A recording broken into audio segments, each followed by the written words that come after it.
Well, it is December 27th this evening, and we're hunting our farm for the first time this late season, and we're hunting over our standing beans tonight, and it couldn't be more perfect conditions. It's a sunny bluebird day, only a high of 11 degrees, and we're after a couple different bucks actually. One is a buck we call Split Brow. Tons of history with him. He's 7.5 this year. And I can't tell you how much I'd love to wrap my tag around him. And the other one is a buck we call Gimp, and he's a 6.5-year-old buck that we've had 2 or 3 encounters with this year already, and a few last year, and he's been bedding in this draw quite a bit. We got a few different targets, perfect conditions. The pressure is through the roof right now. It's 30.6, almost 30.7. We had the hot zone fence up here and preserved our late season, we hope. You know, without it up, we weren't going to have much to hunt over right now. So looking out there, there's still quite a bit of beans. So, you know, it just takes one. So hopefully we see a lot of deer and get one on the ground tonight.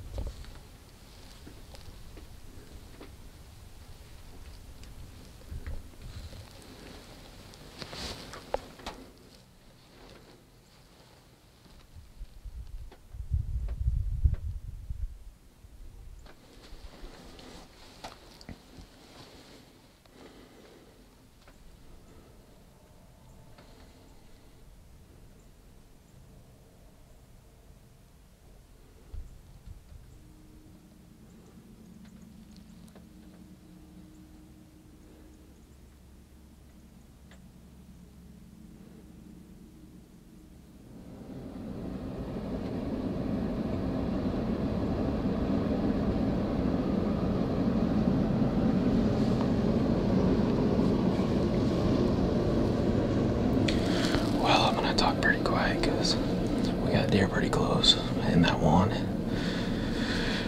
is an absolute giant. I think if he made it one more year, he could possibly get into the 200s, so it's a risk I'm definitely willing to take. I'm definitely not shooting him. I've made up my mind.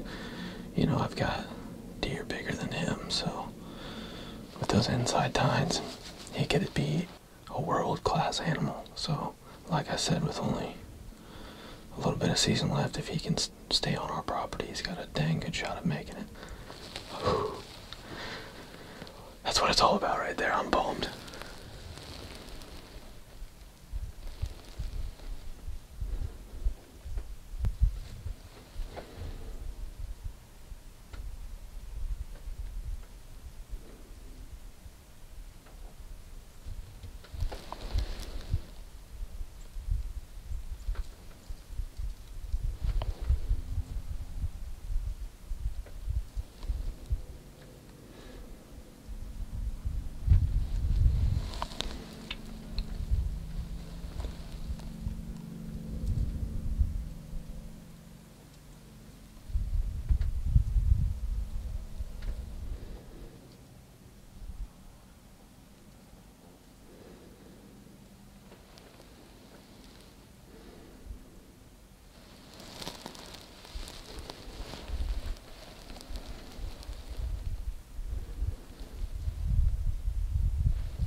Well, I just made it back to the truck, and I wasn't able to do an interview to end the night because I had so many deer right around the blind, and I didn't want to risk scaring them. And then I ended up having a coyote come through and kind of clear the field, but they kind of still stuck around. So I scared a few deer walking out, but you know, that's kind of the way late season goes.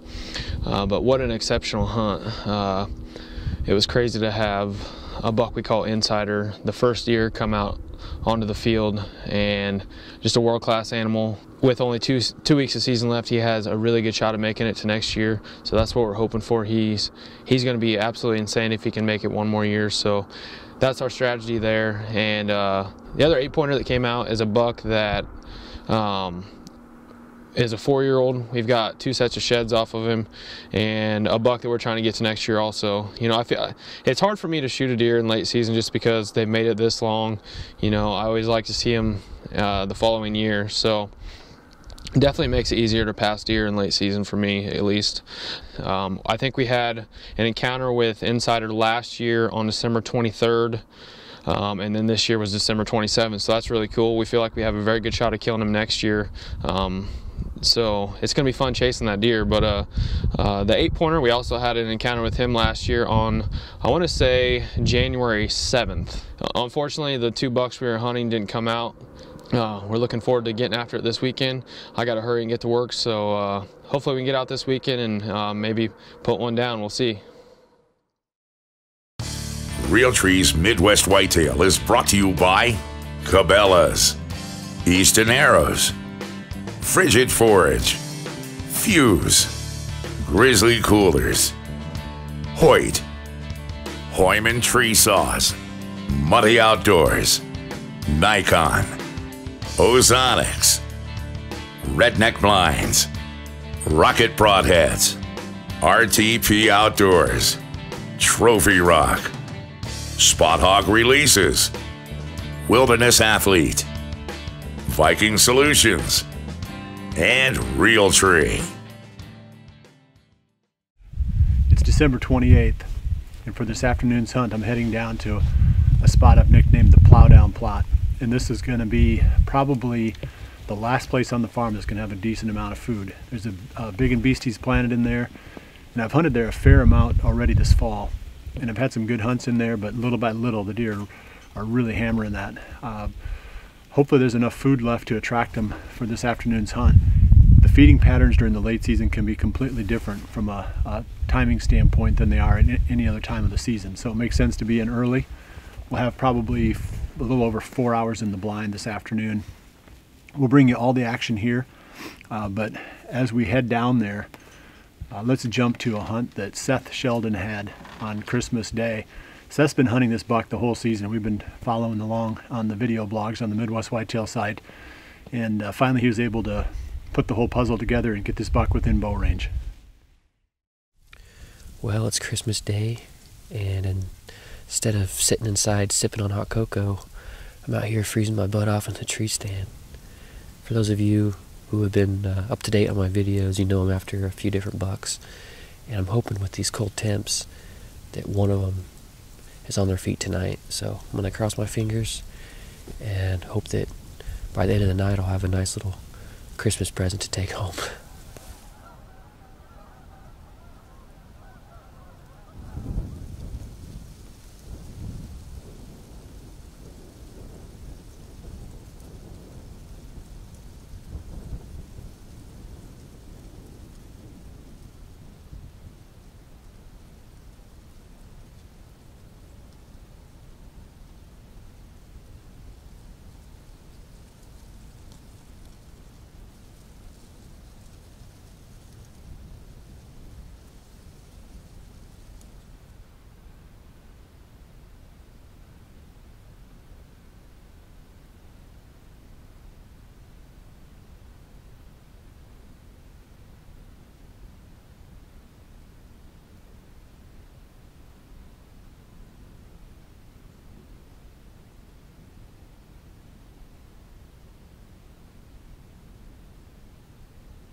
I just had the buck I call Captain Hook work his way across the field all the way in to the timber beside me here. And I had one little opening at 40 yards. And I just blew it, I think. My arrow did not look good. I'm pretty sure I hit a branch. Man. I finally get an opportunity, because it's been a while, but I think I just blew it. I'm still just shaking. It is so cold out here, and when you get a little bit of nerves in you, it just makes you rattled. I still got about a half hour left of light. I'm almost positive I missed that buck. I am going to get down after this sit and obviously get my arrow, see if there's any blood on it, but I'm just hoping I didn't accidentally hit it in a bad spot, if I hit it at all. It definitely didn't look like I did. Alright guys, well here's the situation. So I had that buck come across the field, and instead of walking the field edge to me, he ducked into the timber, and there was one little opening about 40 yards, and I tried to sneak an arrow through there, and I thought the path was clear right to his vitals. I mean, the camera had some sticks in the way, but it was off to my right. I actually had a clear path to it, but it didn't matter because I hit some limbs or something a lot closer in mid-flight, and it deflected down at the deer, and I thought I completely just missed it altogether, which I was kind of hoping I did, because anytime you deflect an arrow, who knows where the arrow is going to go. So if I were to hit the deer, it would have been a bad shot. So I go down, look for my arrow, I find it, I grabbed it real quick like this, and I said, yep, I missed the deer. So I got to my girlfriend's house, and then I reached in to turn off my knock, and I actually happened to see blood on the front half. The reason I couldn't see it in the stand is because I'm colorblind, and it was getting dark, and I cannot see red, and red and green really throw me for a loop. So needless to say, I did hit the deer, and I then immediately got worried that it was a terrible shot because I deflected off a limb. There's no way I could have killed this deer. I just wounded him, which is really unfortunate. That was the last thing I wanted to do. But I reviewed the footage, and as luck would have it, it deflected almost perfectly, just right into the shoulder, and it looks like with the amount of blood I have, it went in just right through the shoulder and then kicked out on the opposite shoulder. So I don't have a complete pass through, but it's definitely a fatal hit. So we're gonna go out and see if we can find this buck.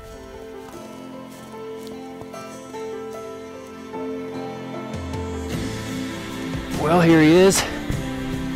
We actually ran out of lights, and our flashlights, our phone died, so we had to run back to the house, get batteries, and then we tracked him up. Well, actually, my girlfriend tracked him. I can't see blood, so thankfully for her, we were able to recover this buck. I got extremely lucky because my arrow, like you saw, deflected, and I actually hit him in the leg. It went up in and got vitals, so it's a pretty buck, especially on Christmas. So Merry Christmas to me, and that pretty much puts a wrap to my season.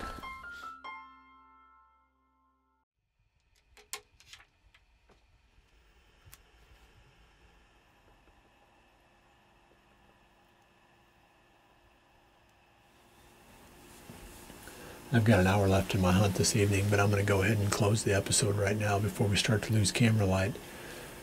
We haven't seen any deer down here in the blind. We did bump some deer coming in, and it seemed like they were really on their feet during the middle of the day today for some reason. That snowstorm went through, and that seemed to get them up and moving, and since that cleared out, we just haven't really seen any activity. I do think that something will come in here during the last hour, though, and we'll show it to you right here in the very end of the episode, whatever pops in. But I wanted to talk a little bit real quick about Seth Sheldon's hunt. And Seth had some issues there at the end of the hunt with the combination of the weather and some mechanical or technical problems with his equipment. So he wasn't able to pull off the typical filmed recovery that we like to see here, but It was a heck of a deer. It was a hard-won trophy for Seth. I mean, he hunted that deer. I mean, we can go back into the daily video blogs on the site and we can find references to that buck way back in the early season. And he stuck with it and was finally able to accomplish the task of killing that great buck. This coming week is supposed to be really cold, and I know Mike Reed has got plenty of good food on his place, and he's got some good bucks he's hunting. I'm going to stick with it for a few more hunts here this late season, and hopefully we can get a couple more of our pro staff into the field as well. So keep checking back. We've got one more, we have one or two more, I think one more regular episode, and then we'll wrap up with our finale. So 2 more episodes for the rest of the season. Well, I appreciate you joining me this week. We'll see you right back here again next week for the next episode of Midwest Whitetail. And remember to always dream big.